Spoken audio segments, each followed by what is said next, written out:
Ladies and gentlemen, good evening and welcome to another episode of Trudge Report. This is a recovery-based podcast, but don't worry, if you're not sober or not ready to be sober, we talk about plenty of other things, including sports, trending topics, and a good bit of nonsense. My name is Sean and I am your host. I'm joined by my good friends and fellow trudgers. Please remember to listen on Apple, Spotify, or wherever you get your podcasts. Our videos will still be posted each week, so you can watch episodes on YouTube and Facebook, but as always, please be sure to download on your listening platforms. Remember to like and subscribe on all social media outlets with the handle @TrudgeReportPod. We are brought to you by Stella Mix Podcast Management and our wonderful producer and editor, Miss Janine Stella. Gentlemen, good evening. Happy recording Monday. We are one down tonight. Prayers up for Corey. He's not feeling well. He's either not feeling well or he's on the run and wanted by the feds. One of the two. Actually, both things can be true at the same time, but prayers up for him.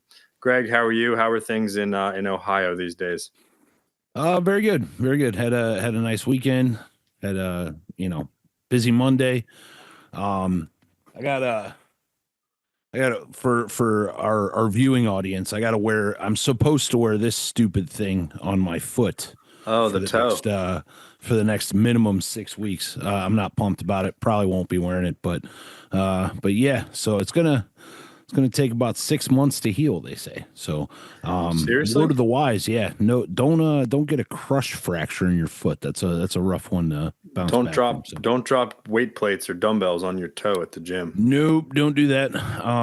But yeah, other than that, pretty good. I don't like the spotlight or anything, but I think I'd be remiss, I guess, because it falls on the recording episode. Yes, but it does. Today marks 9 years of continuous sobriety for me. So in a row, yes. And I don't want to toot my own horn, man. This is not for me. The none of the glory or congratulations or anything like that belong to me. It belongs to the man upstairs and the people that helped me along the way. So, but yeah, recovery is possible, and this is what we do here. So, but certainly you guys saw me rolling in the doors 9 years ago, a lot rougher than I am today, if that's to be believed. Yep. So, yeah, man, I'm grateful. Heart's full of gratitude today. So, congratulations, Greg, and you've come a long way from trying to hide underneath a hoodie behind the world's smallest pole at 7:15 in the morning in our recovery group meeting hall that I met you in nine years ago. Yes, so, yes, indeed. By the time I met you, I think it was even early June, so even hotter. Yeah. For the hoodie and all that. But congratulations, my friend. It has been a ride. Thank you. Yes, it has. Bill, what's up, buddy? Greg, you knew him too in early sobriety. You knew him. You were sober. I knew him before he knew me. Yeah, he knew Settle me. Down. He knew me first. This is my buddy. Congratulations, Greg. We've known each other longer than Sean and you, and real ride. Those fucking 44 days before you met Sean were really special to me. Yeah. I told you to hide behind that pole, kind of too. Also, Corey, we feel for you, man. We know the feds are looking for you, and we hope you can safely evade them. You definitely, FBI, he definitely does not live off Becker Road in Port St. Lucie.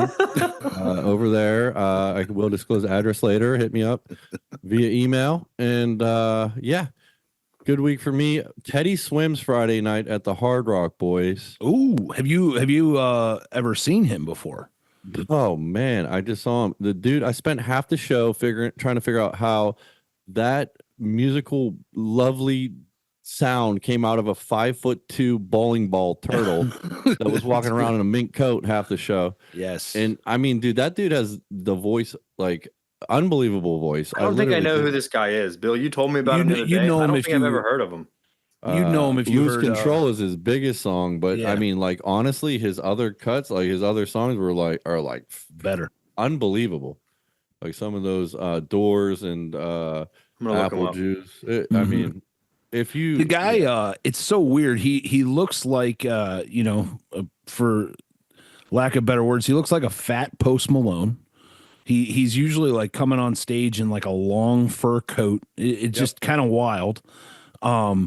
And it's like jazz and blues the entire time. and like acoustic guitar. It's just He's a rapper that blends soul, country, and pop. Dude, He's yeah, not a rapper. It's a strange mix, but it really works. Dude. He's country pop, like country pop, I would call it, and jazz. But he has like a Soul Town like vibe to him. Yeah, real yeah. It's crazy. I'm like, this dude is a beast, and I love that venue, the Hard Rock. That is a cool venue. The sound amplification in there is just fantastic. Yeah. So it was a really cool show. I didn't know much of his catalog. I saved like 10 songs. I've been listening all week. So you guys can applaud that I haven't been listening to gangster rap in traffic this week. It's good for the citizens of Stewart. That is good. And that guy's helping me out, guys.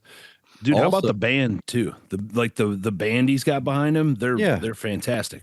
I mean, that guy's unbelievable. Yeah. Then I have I went to Isla Mirada. Is it Isla Mirada or Isla Mirada? Isla Mirada. Isla. You guys are gringos. That's where it's Isla Mirada. Are at, boy. The S is silent, Bill.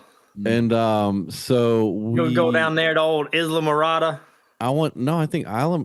I don't know. It's like Isla. Rio and Rio. It's like there's a gringo way to say it, and then there's a non-gringo way, I guess. Anyway, I'm gonna stick up for Bill on this one because Isla Bonita in Spanish means island, but it's spelled the same way. So the Hispanics pronounce it Isla. Yeah, I don't know about that. I might have to throw a challenge flag on that. I've never heard it called that. You guys it's called Isla Mirada, but Bill is what I'm saying. You pronounce it Isla Mirada, but I'm saying Bill is not wrong because it can be pronounced Isla. Is my point. Bill for the win. And so I think we tied there, Bill. I think that's a tie. My favorite, Janine. Which is worse. So then also, we went there, and then I went there. And then I ate so much tuna and mahi caught that day, blackened, grilled, all this stuff. I mean, I've never eaten so much fish in my life, and it was so good. Oh man, one of the best meals ever. So I had a great time down there. Nonetheless, and we're back at it, boys. We're back in action here. Bill, don't bury the lead, dude. You saw an iconic restaurant while you were down there, didn't you? Oh, don't bury the lead. I traversed past a hog heaven. That's right, Greg. There's a hog in the Miami area, Greg. In the Keys, but not the same people. I don't know. Same sign, really, the same logo. I would never eat there again, so I didn't go in and try it. But I mean, short of just that one waitress being there, it was the same vibe. It was like they picked the place up, put it on a trailer, and they drove it to. It was like in between Key Largo and Isla Mirada. Sorry. So for anyone who has absolutely zero idea what we're talking about, the truth is you won't get the joke. But when the three of us and Corey and a handful of other people used to go on this spiritual retreat up in the mountains that we have talked about before, and the first couple years, for whatever reason, the old guys that would go with us, those guys in recovery, they always wanted to go to this place called Hog Heaven up in the mountains of South Carolina. Sounds exactly fitting for a place like that. And you know what I remember? I remember it being 30 minutes away from the hotel we stayed at. That's what I really remember. It was 30 minutes away. It was not close to the hotel. So why on earth did the old guys always want to go there? But we went there a few times, and it's this kind of like all you can eat, like barbecue joint, little bit of southern seafood, fried catfish, hush puppies, that thing. But it wasn't that good. Right. It was like, but you talked it up like it was the first time. I thought it was. I was in early sobriety. I was under the influence of the old guys. Like I didn't know what I was doing, but we went there a few times, and it's like one of those places that has they have like the plastic, like off-white tannish colored cafeteria style cups that you just stack. You know what I mean? Oh yeah. And like the metal railing that you slide the plate down while you're going past. It was pork that had obviously been reheated 3 or 4 days in a row. So.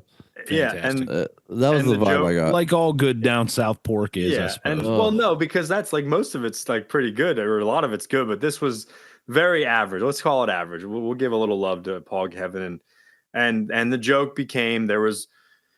I think what I really liked was the waitress. The first year I went, there was a waitress there who caught my eye. She tickled my fancy a little bit, and the next year we went back. He hadn't met you yet, Catherine. Yes, I have not had the pleasure of meeting my would-be wife at this point. And we're talking 2012, 2013, and the second year we went, the joke was that the same waitress had gained a lot of weight. Sorry to anyone out there. And I had made the comment that, yes, she had a bit of hog in her since the last time I saw her. And that became the joke. We don't really know if it was the same girl. I really don't know if it was the same girl, but that became I looked over, I see a waitress. I say, hey, Sean, is that the waitress you were talking about? And he says, I don't know, but if so, it looks like she's had a lot of hogs since last year. Wow. And it became a joke. It was a great joke. And I didn't mean it in any kind of it was harmless. I didn't mean it in an inappropriate way, but it definitely sounded that way. Yeah. Well, that's wild, Bill. You didn't go eat there?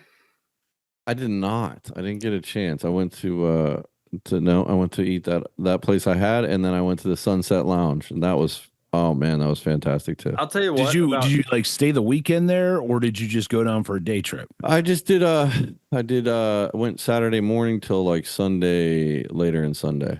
So. Yeah, did you get have a Airbnb down there, or just hotel it up, or what? Pines and Palm Resort, Isla Mirada. Oh, nice. Fantastic. A+. No free ads. No free ads, but there's a free ad. Dude, the houses down there are like epic. So I went into a house. It was brand new, and this guy's freaking living room looked like a hotel lobby. So it was like fantastic. It's crazy down there because and I'm sure this is a lot of the keys, but definitely like when I stayed on Isla Mirada before is all of the streets are like built into these channels. So like all the houses are up on stilts and or not even up on stilts, but they all have like 3 floors or whatever, and everybody's backyard is a dock. It's just sweet. Everybody's got a boat, Big dock energy. Yep. I will say that good seafood is really, really good. I love good fish, especially if it's flavored well and seasoned well. The only thing I have with seafood is like, unless I have to have a lot of it because it's not as filling as other foods. You know what I mean? I have to have a giant piece or a lot of it. A lot of those restaurants, they give you a small portion. It's tough. But in this case, this was brought in, hooked and brought in by us. So we had like unlimited amount of fish. Yeah, well, that was the way to go. Yeah, but I agree with you.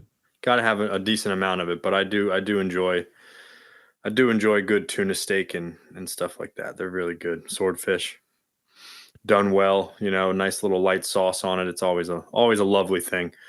Boys, shout out to all the moms that listen. Happy Mother's Day. Yes. Mother's Day was yesterday. Yes, indeed. Producer Janine is shouting out Riggins Crab House in Lantana. Yes, Janine, I've been there a few times actually. Used to get drunk there back in the day. Wonderful little hole in the wall establishment in Lantana, Florida. Riggins Crab House. One of those places they give you the paper placemats, just long paper placemats, and you just go to town, dude. They got rolls of paper towel on the entire thing. It's good stuff. But yeah, shout out to all the moms. Happy Mother's Day yesterday. We're grateful. We went to dinner. My mom and Catherine and the girls took them to dinner last night at a place down here, Hudson's on the River, and it's a family classic of ours. We go there a lot, and girls love it. Walk the dock at the end, downtown Stewart. Want some ice cream. Just a nice little lovely evening. So I went there for Easter. It's a cool place. It's a little overpriced, like a lot of. What's that? I need to learn how to cook a steak, man. That was atrocious. I wouldn't get. I actually got seafood. I got a blackened mahi with this like chorizo rice that was and a black bean puree. It was banging. It was really good. But again, it's like this little piece of it's just not enough. Yeah. And it's fucking $36. It's way over. It's good food, solid, good tropical like South Florida food, but it's a little overpriced, as is most places down in that area. Honestly. Yeah, agreed. For sure. So doesn't beat the $12 Flanagan's burger, but it was still good. Oh, God, that's just, you might as well just go to Mulligan's. Flanny's has like, that's what they do good is the burger. That's about it. Sean, just because you're on the logo. And you get to take the cup home, dude. You can. I got so many of those damn cups, dude. So what else is going on, guys? Any pressing news? Notes, Greg, are you okay? I almost checked in on you last night after the game. Yeah, it was rough. That was weird, dude. Like that's honestly, I turned it off at halftime. That was like I don't even know what it's like almost more of an anomaly than anything, really, because that's like I just felt like they gave up. I felt like they gave up. So I mean, we're gonna see. Donovan says he's gonna play tomorrow night. It's just backs against the wall. I've watched a team come. I've watched a Cleveland Cavaliers team come back, being down 3-1, and it doesn't feel like that. That team had LeBron and Kyrie Irving on it. No, let's get back to reality here. Yeah, but I just don't see it happening. Indiana's good, man. Our bench guys did not show up at all this series, and I mean, in a game like last night, you got Jared Allen, 20 minutes, 2 points. Yeah, I mean, that was rough. It was rough. That was rough. So we'll see. It ain't over yet, though. We'll see. I mean, how do you feel about your boys? I mean, not great. If I'm being honest, not great. I think we had a really good chance to win Saturday night, and we had a 7-point lead with 5 minutes to go, and then just kind of couldn't hit a basket after that. And you got 28 from Jimmy, you got 20 something from Kuminga, and still couldn't pull it out. Minnesota's good, but I think that was the one we wanted to steal that one. But we're it's only 2-1, and still some hope there if we can steal this next one and get Steph back. But not great. I haven't felt great about them making a deep run all year. I think the acquisition of Jimmy Butler is a great thing. I think it brings a life and an energy to our team that we didn't have. Yes, in theory, it provides another scorer or facilitator, but we're small, and it's just I just not against these big teams like that. Minnesota, Denver, it's going to be really tough ask. It's going to be tough. Wait, are you talking about the Bullets? Yes, the Washington Bullets. Bullets, yeah, because that's your team, right? Yeah. Who You're else would you cheer for? You're from. That's where you're from. Yeah, the Washington Bullets. You're absolutely right. Okay. Yeah. Right. So, but not great. I don't know. We'll see. I like Denver. Gilbert Arenas. Gilbert Arenas, yeah. Brings his gun to the arena. Meta World Peace. Didn't he change his name to Meta World Peace? Did he play for the Ron Bulls? Artest. No, that was Ron Artest. Thank you. Yeah. Changed his name to Meta World Peace, which is just fascinating, to be honest. Funny a name for a guy who gets in the stands and beats up the fans too. Yeah. Like nothing world peace about that guy. True that. That's very true. Or didn't he fight with Mark Cuban too, the owner of the He fought Cavs with everybody. Like there's nothing world peace about him. Yeah. It'd be like Mike Tyson naming himself like Sunflower or something. It's like doesn't make any sense. Yeah, but I could see Mike Tyson doing that with the way he talks. That's Sunflower. I like Sunflower. It's funny because the kids nowadays will think Draymond Green's like the baddest dude in the NBA, and they've never seen Ron Artest. Yeah, and Ben Wallace just go haywire on each other. I gotta say, I love Draymond, dude. I do, but I'm a little tired of his antics and his shtick. He needs to. Yep. It's been a little, and then did you hear his post-game interview the other night? I did indeed. The media is just always trying to pin me as an angry black man. You are an angry black man. You are angry, and you are black, and you're angry. Deal. And you get angry every single game. And I love him. Don't get me wrong. I think he is truly a brilliant basketball mind. But that comment, when he said that, I was wondering, I don't think he's even serious. I think he knows. Right. That almost makes it worse, though. It's just it's a victim mentality spin on it. It's so dumb, Yeah. Because he always he's like the new age Charles Barkley kind of that's what I see. He's always throwing the elbow in there. So we'll see, man. He's a walking tech. Yeah, we'll see. But I don't know. Oklahoma City looks good. Boston, I don't know what's going on. I was watching halftime of the initial game, but we got to get back on and do a little NBA update, Greg, on our YouTube channel. So we promised the listeners that, the Boston New York game is close. It's 83-81 Boston with 2.5 in the third quarter. So that could be a good game. But did I see this right, or is this just a fake thing? Because I didn't watch the other day. Did Jason Tatum play the game in a pair of Timberlands boots? Oh, I don't know. Anybody else see this? Okay, no. All right. I didn't see that. I'll have to fact check that one. Okay, I didn't see that. I'm sure if he did, they were retrofitted Timberland for basketball. Probably. I'm sure, but who knows? I don't know. We'll see. What else, guys? You guys got anything else before we get into the recovery portion of this? You guys want to touch on anything? Did you guys see this guy who tore his hamstring in lacrosse and played the entire championship game? I did not see that. No. Okay, well, it's quite interesting.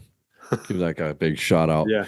He played in the lacrosse championship. He's way more interesting than Draymond Green, Sean. I don't know, man. Listen, so I agree with you. Somebody called him the night before and referenced some guy from the military who was shot 20 times and still got up and took out 2 enemies on his way out the door, and it motivated him to actually play in this game. They literally like duct taped like a fake hamstring on this guy, and I don't know, it was like some contraption to mimic or whatever some of that pull from the hamstring, and he played the entire game on a torn hamstring from the start of the game. Like he knew his hamstring was torn. How well did he play? What was his stat line? Who cares? They won the championship. That's what I want. I want to know what his stat line was. For moral boost of the team, it was infinite to 0. Okay. All right. What are the stats of lacrosse? Does anybody even know? No. Yeah. Because it's not irrelevant. Yeah. You got goals, right? Assists. No, there's assists, goals, assists, hits. They have like a hit stat, like because you can hit. Lacrosse is legit, dude. Lacrosse is I know it's legit. It's an extremely skilled game. Yeah. It's just nobody watches it. No, it's very true. Which is kind of weird because like I feel like it's pretty action packed. You know what I mean? Like you could. I feel like you could garner some enthusiasm with it, much more than the WNBA or anything like that. His name was Pat Kavanaugh. No offense to the WNBA, but like no offense to them. The offense is that tough. Product they put out there on the court. Yeah, it's tough. But you see, Michael Jordan is going to be doing some broadcasting next on year. the NBA. Yeah, NBC. Yeah, I thought that was pretty cool. NBC. Yep.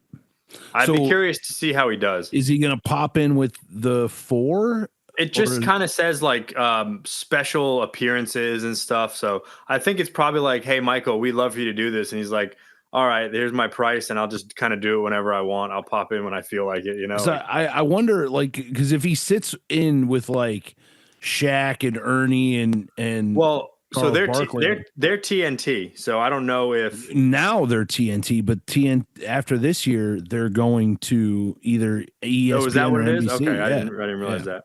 Because NBC got the rights back. Oh, okay. Then that makes sense then. So I wonder if he'll sit in with them or what. Yeah, it says starting to broadcast games next year. The announcement was made in a press conference recently. He said it was a meaningful part of his career. I think that'll be interesting. Let's hope he's better on the mic than the football goat is. Well, that's kind of where my mind went let to. Let me ask each of you a question, and not on your own home team. Sean, we'll give you the stupid Warriors as your home team. Okay. Thank you. Who's your favorite NBA player? Currently? Yeah, currently. In the NBA right now. And I don't want to hear a legacy thing. I want to hear your current NBA player. So a player that's still playing right now. Well, that would not be just playing, a player who's doing things that are admirable. Like not just like, oh, LeBron, the legacy of LeBron was great.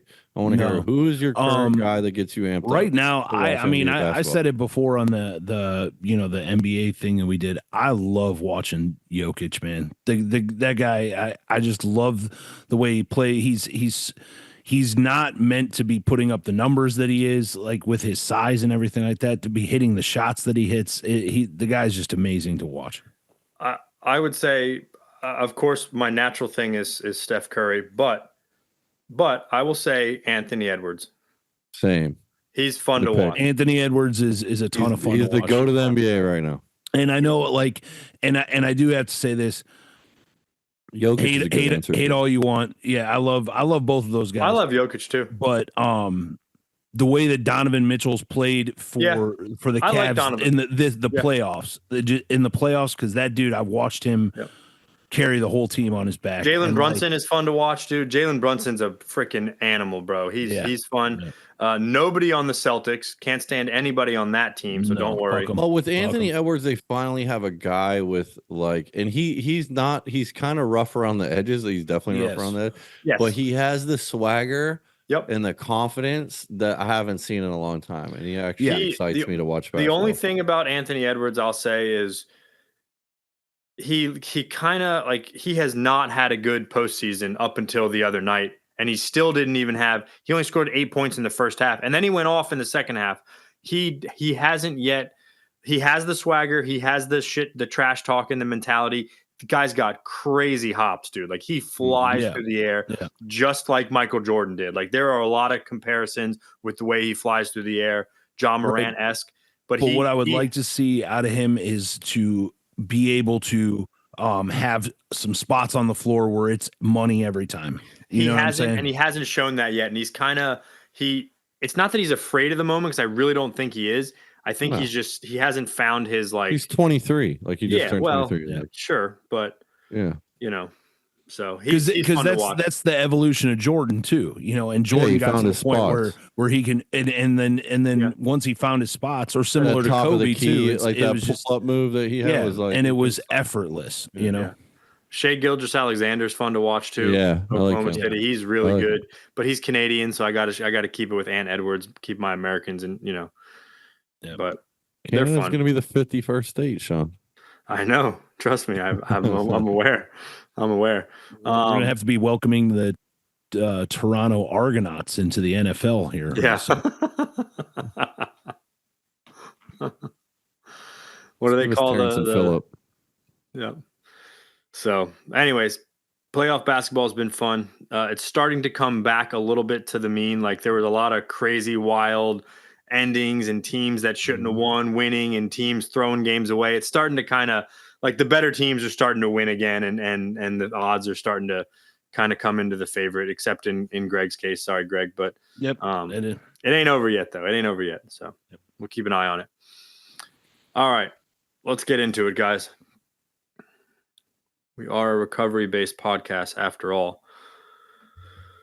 So tonight we're getting into, I think this will be a good one. And it kind of stinks Corey isn't here, because I think he would, if nothing else, he would offer some fodder for us to go at. But tonight's going to be talking about kind of outside issues and certain topics or certain subjects of interest in the recovery groups that could potentially cause controversy. So I'll read something here. And I got some questions, and we'll just kind of let the conversation go naturally. A recovery, and again, as we've said before, this is not singular to any specific type of recovery group. We understand there are many different types of recovery programs, and that each one of them operates in their own kind of way.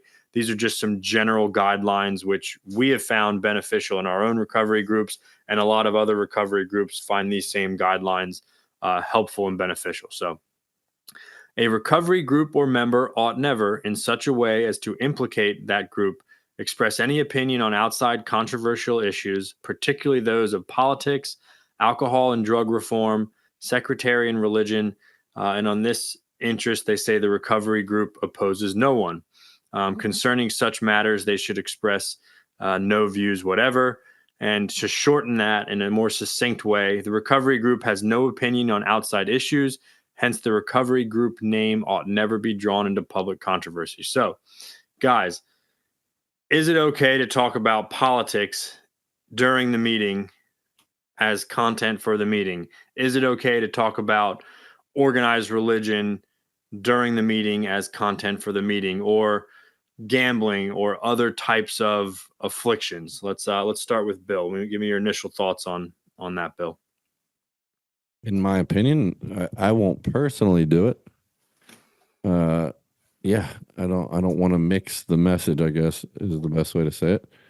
And yeah, I mean, happens almost every one I go to. So, but I am not the police of meetings. So, yeah, I don't know. I try to keep my message to the newest person in that room.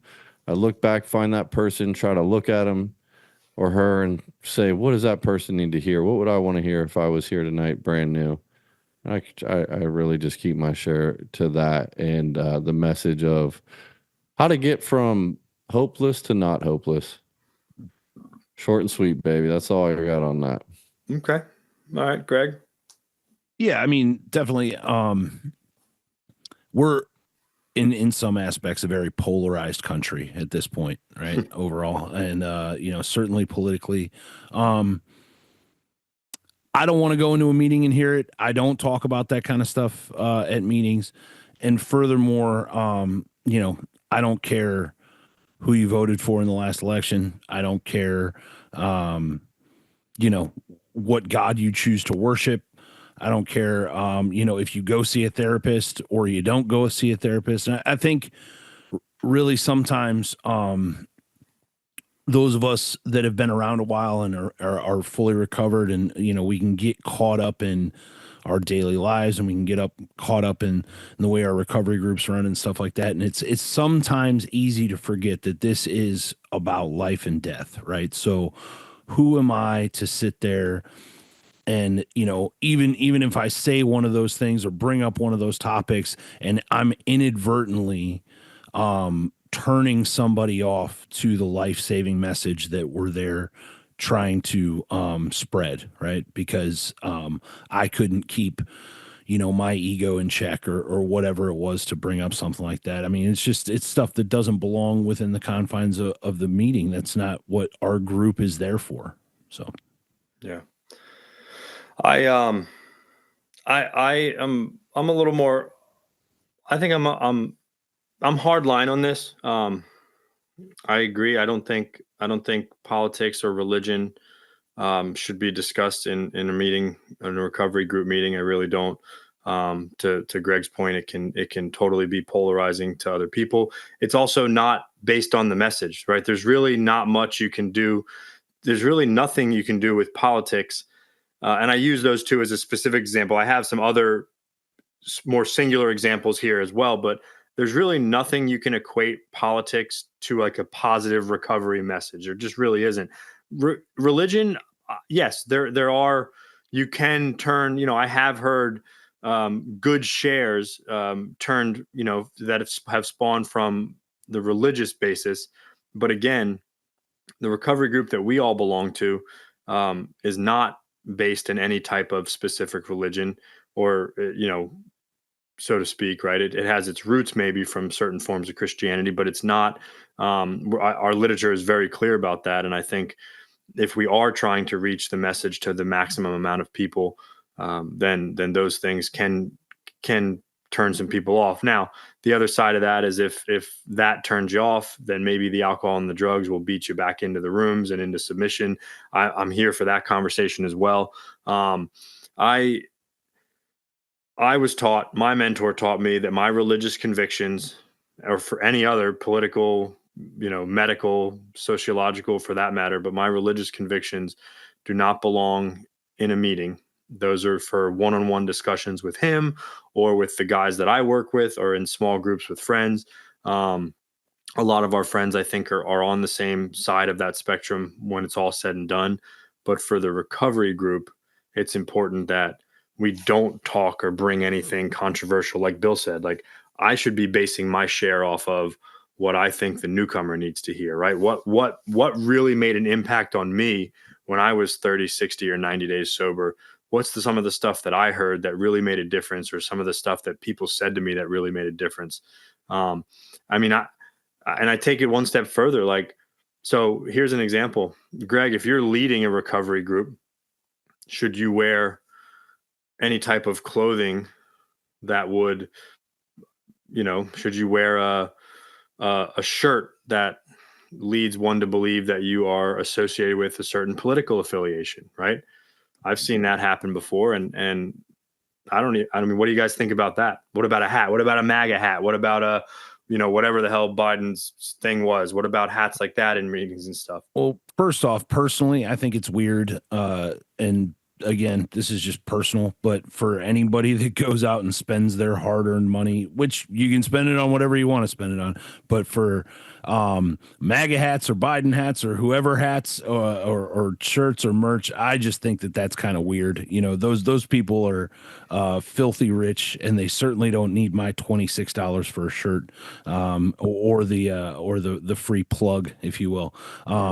But as far as a meeting is concerned, no, absolutely not. And I was always taught by my mentor that like I should be up there dressed respectfully, right? So collared shirt, plain solid color shirt, you know, something like that. Not wearing a hat if I can avoid it, you know, just and to look the part, right? Because you're up there as the face of that meeting and as the face of that group, and you should be somebody that looks the part, right? That a newcomer can walk in and be like, oh, that guy's, at least dressed somewhat professionally and seems like he knows what he's doing, right? Because there's more at stake than just what you got on your t-shirt. So well, go ahead, Bill, because well, hold on real quick. Because I think I've seen it. I've seen guys wear shirts, hats, and it's like the only reason you're wearing that is because it's to get effect, a rise right? out of it. Yeah, it's for a shock effect of some sort. And I just think that's not in the spirit of what we're trying to do. Go ahead, Bill. Yeah, I don't think that's just recovery. I think that anybody who I wouldn't wear one of those in life. So right. Agreed. I do think that come as you are, if you are a year sober and maybe you are a mechanic and you are, hell, wear your baseball hat, dress how you dress normally, be authentic, be who you're supposed to be. Because I think that resonates with the newcomer more than anything is authenticity. I know whenever I came in, I didn't want to hear. I was trying to weed out bullshit or even make up bullshit. So I'm not so much on that. Like I'm gonna come as I am.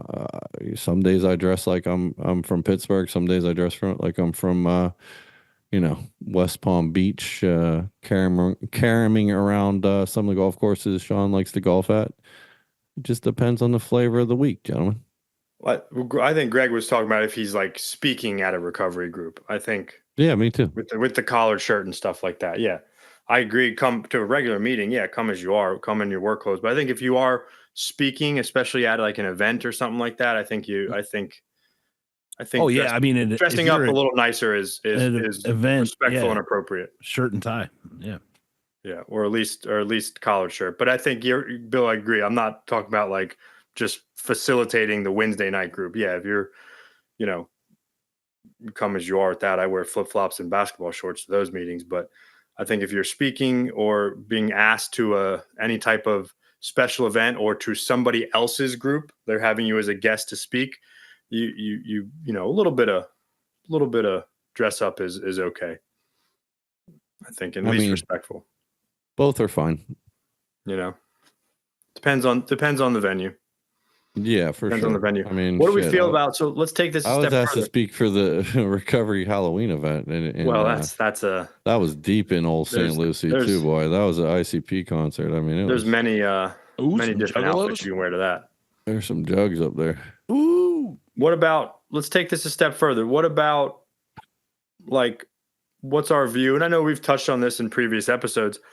What's our view on things like, and I don't mean ours and the three of us, but just in general, stuff like antabuse, Suboxone, tranquilizers, marijuana maintenance. Like, where do we go from there? I just had this conversation with somebody this morning about people in sobriety that smoke weed that still call themselves sober. What do we think about those kind of things?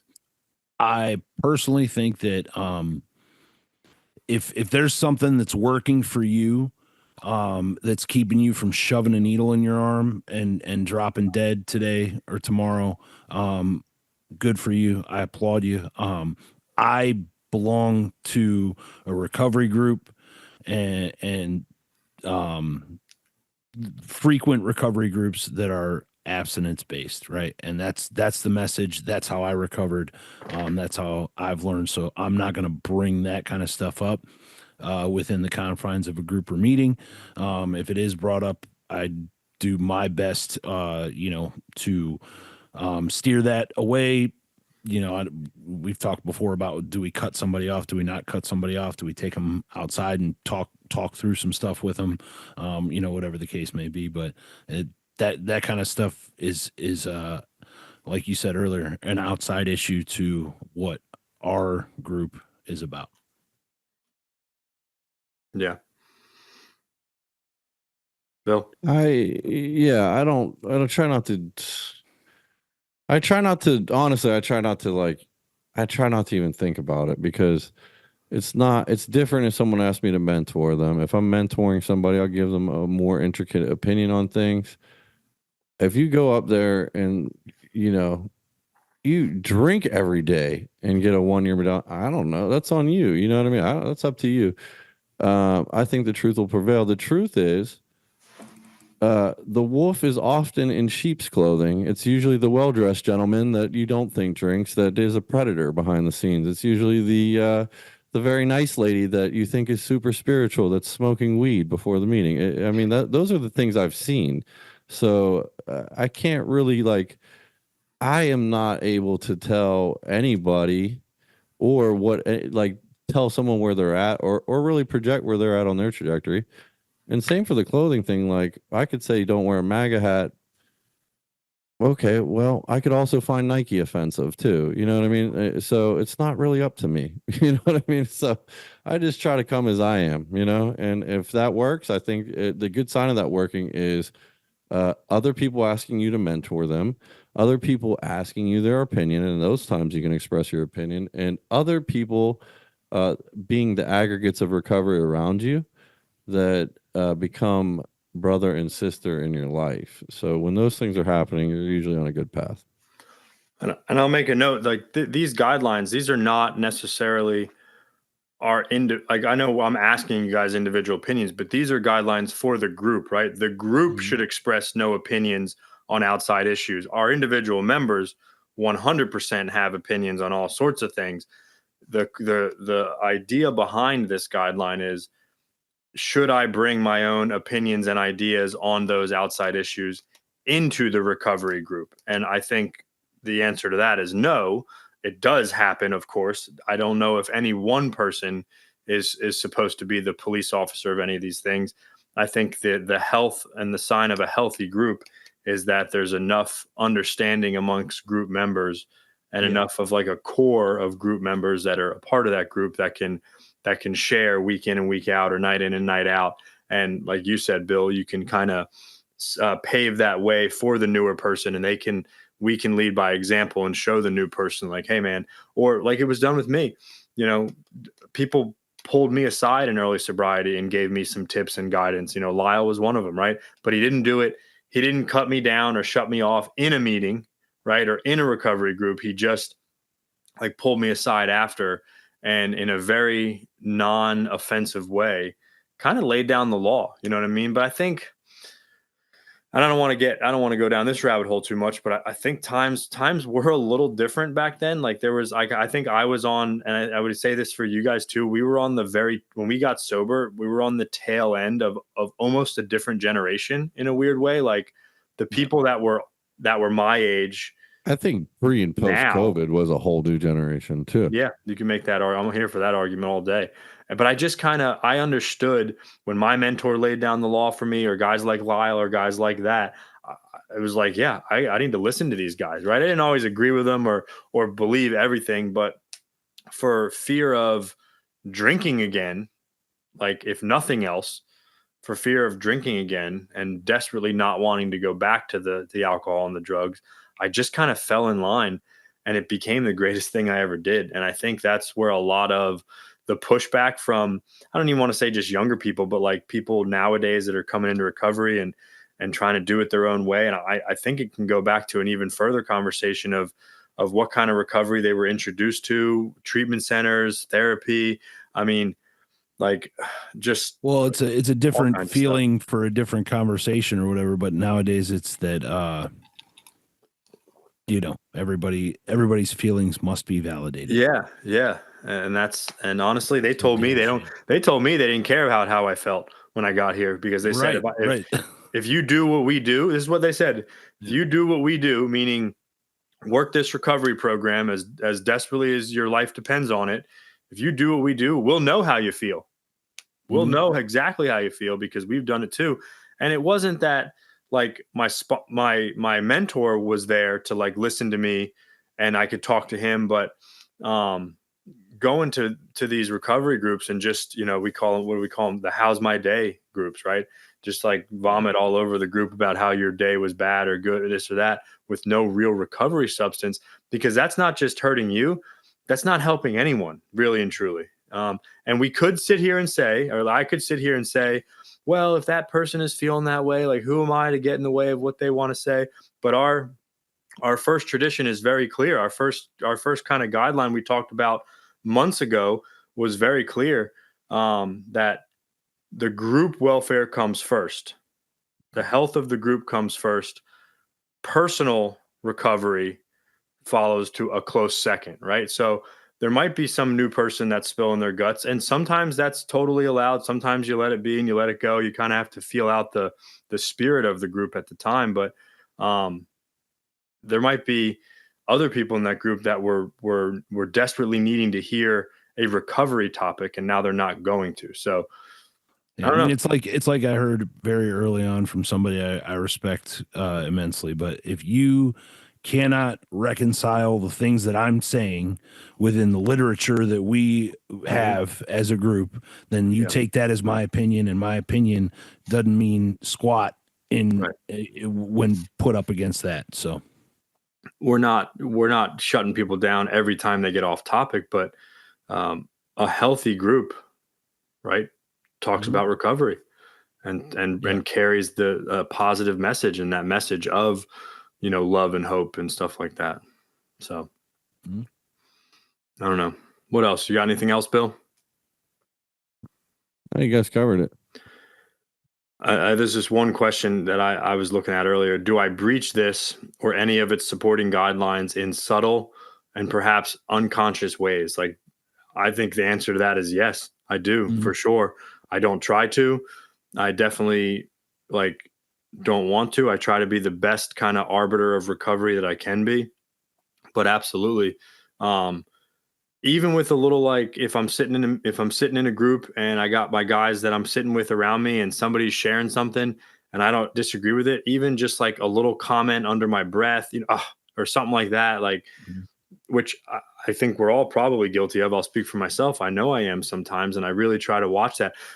One of the big things I try to do is I try to not engage in a bunch of side conversation during a recovery group, and really try to be that example for the guys that are sitting around me and for other people who may be watching, because I think that's a big thing too. Not just how do I carry myself when I'm sharing in a recovery group, but how do I just carry myself in general, right? And am I talking to the new guys after? Am I helping set up? Am I helping clean up? Am I a part of, or am I, I think that's an important aspect of this stuff too. Yeah, I've definitely been guilty of that as well. And maybe sometimes I still am, silently in my own head, anyways. But I think it's about recognizing that kind of stuff and growing from it and learning from it. Kind of to your point that you just made, nobody, certainly not the newcomer or somebody in early sobriety, wants to come into a room and hear a dude who's 6, 7, 8 years in this deal and it's like, my lawnmower was giving me such fits today, I'm going to go drink over it, or I feel like I'm going to go drink over it. What kind of hope does that give to that guy or girl that 8 years later, that your whole life could be thrown into a tailspin over a lawnmower, or anything trivial like that? So, and then they certainly, it's like you said, like my actions, not just my words when I'm speaking, not just when I'm, what I'm saying when I'm sitting up at the podium or when I share, but my actions. Am I sitting there slouched, like I really don't give a shit? Am I, checking my phone every 3 seconds, which certainly I've been guilty of, and again, I've had to learn from all that. Am I sitting at the table with the boys? I can remember a group that we all attended, and I loved that group. That group was very near and dear to my heart, but it got to a point where it was like we filled a whole table. Right. And then one guy says something funny and then the rest of the table is snickering and laughing and making side comments, for 4 or 5 minutes. And it's to the point where it's like, man, I love my friends. I love my boys. I don't know if I want to sit next to them every week now, because I want to be able to focus on the meeting and what's at hand, and setting a good example for the people that are in there, you know, and you kind of see what happens after a while as those newer people start coming around, you know, more and more, and they see that kind of stuff, then they start doing it and thinking it's okay too. So listen, that's something that I actively try and practice is I try to sit in different spots, maybe not every single week, but at multiple times. Like I try to sit in a different spot at least twice a month, you know what I mean? And different parts of the room by different people, because I used to always, you guys know, I used to always sit. I had a spot that at our old meeting hall and I'd sit in the same spot. And I think it's good to kind of branch out and reach around and stuff like that. Reach around? Yeah. Clear that up. Yeah. I think that I make side comments to this day, look at my phone and all that stuff, because I choose to fall short, and I haven't learned. I don't learn because I probably do it next week, you know? And so I haven't learned, but it is a good learning opportunity. It's a good opportunity to talk with somebody outside of the meeting. Maybe it's someone I'm mentoring or a friend and saying, hey, you know, I just did this recently. Hey, I was way off topic in the meeting, you know, doing this, and you know, I'm not proud of myself for doing it, you know, and holding myself accountable like that. Because truth of the matter is that whole table full of people, that 80% of people that are looking at you and hanging on to every word, well, they're missing the fact that I'm just trying to be a conduit to God. I'm the one who needs God. I'm not perfect at all, and I'm never going to be perfect. So I think that it is important to illustrate and talk about my mistakes with those new people. I can miss them by talking about the lawnmower problem too. I can miss them by telling them, hey, I own my own house and this and that and running this and that, because I miss them. You know what I mean? They can't relate to that, because at 0 days, I couldn't relate to 30 days. So once again, like when I hear an old timer that people will tend to make fun of, say the same thing over and over and over, that's the saltest freaking message I can hear, because it's a message that's not for the intermediate or the experience. It's for the newcomer. Yeah. Over and over and over again, because I don't really have much to say. It's kind of like the same story over and over again, which is, damn, I felt like shit whenever I came in here, and I had to talk about that in a real way. And then, damn, I felt a little bit better when I met the group. Damn, I felt a lot better after I met God, you know? So, I mean, yeah, I agree with everything you guys are saying, but I think that also, too, it's a great opportunity to capitalize on. I choose every week to make side comments, whether in my head or to the guy to the left or right of me. I choose to opt into that because I'm not perfect. I'm never going to be perfect. That's an interesting way to look at it, for sure. I think so. Yeah. Very interesting. I don't think I totally agree with that, but I definitely think it's an interesting way to look at it. Well, expound. I think we've admitted we all definitely fall short. You know I do, but choosing to engage in those side conversations, I think, sets a bad example during the meeting, because that person that I'm sitting with, if they're new, they should be listening to what's being shared and what's being said. And then if I want to talk to them after, I think so. You're saying you don't do that anymore. I've never said that. I just said I definitely fall short of it, but it is something that I actively try not to do. And part of my sitting in different spots is so that I don't sit with my boys every single week, because it's much easier to engage in those side conversations with my boys. You know what I mean? Yeah. So that being said, next time I come to Florida, I expect to be sitting next to both. Well, that's a special occasion, you know. And I want a cake too, damn it. Knowing that I fall short on it, I should never try to not be better at it. You know what I mean? That's like saying, like, you could go there, your guy could come over to you now, and it's like an Eskimo at the ice cap, and a bottle of rum shows up. You're running from your problem, Sean. Instead of saying, I can get through this. I don't know if that made any sense. Sit through it and don't talk to anybody. I don't get it. Like you're saying, I have to move so I don't participate. Yeah, that's just me. I try to move around, so I sit next to different people. Oh, okay. But because sometimes sitting with just my friends is what I'm saying, produces that side conversation that I try not to do. Yeah. You know what I mean? Yeah. And now in sitting in different places, I'm now sitting next to new people. And well, I like that part of it. Before the meeting, that is a plus. Before the meeting, I can talk to them. After the meeting, I can talk to them. I'm right next to them rather than, whatever the case may be. The point I'm not saying I actively go out and try to do it. What I'm saying is subliminally every single time I'm sitting next to it was like somebody I know, I make a fucking side comment, or I'm sitting in the back of the room in my head making a side comment. I'm participating in the shortcoming, My point is it's a good learning point for somebody new. That's all I'm saying. Like if I'm doing that in a meeting, the best course of action is to talk to somebody new and say, hey, look, this is the mistake I made. We all make mistakes. I want to rectify it. Next week, I'm going to take Sean's solution and sit in the corner of the room.